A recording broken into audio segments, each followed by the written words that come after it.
Hello mga mare, ngayon po ipapakita ko sa inyo kung paano ko magluto ng Indian mutton curry. Sa pagluluto po nito, siyempre kailangan natin ng mutton meat o yung karne ng karnero. Igigisa ko lamang po siya at lalagyan ko siya ng ginger, garlic, coriander.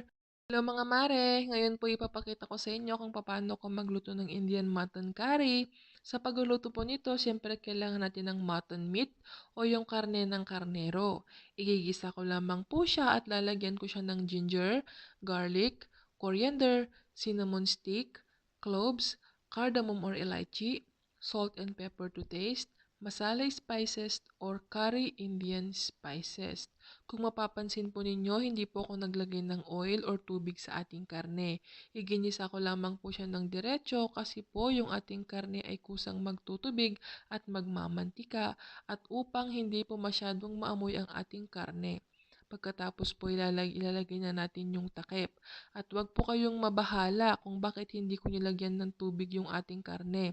Kasi nga po, gaya ng nasabi ko kanina, kusa pong magtutubig ang ating karne. Lalabas po dyan yung kanyang mantika at ang kanyang sariling tubig. Basta po, siguraduhin po natin na ang ating pressure cooker ay well secured po. Okay na, kaya magigisa na tayo ng onion, ginger at saka garlic. Sama-sama ko na po yung blend at lulutuin ko po yan. Sa katunayan po, sa pagluluto ng ating masala curry ay sobrang matagal pong lutuin. Giniluluto ko po yan ng 1 to 2 hours. Hindi ko na po pala na-videohan pero nilagay ko na po dyan yung ating tomato paste na blend na din. Pag okay na, ganyan po ang itsura niya.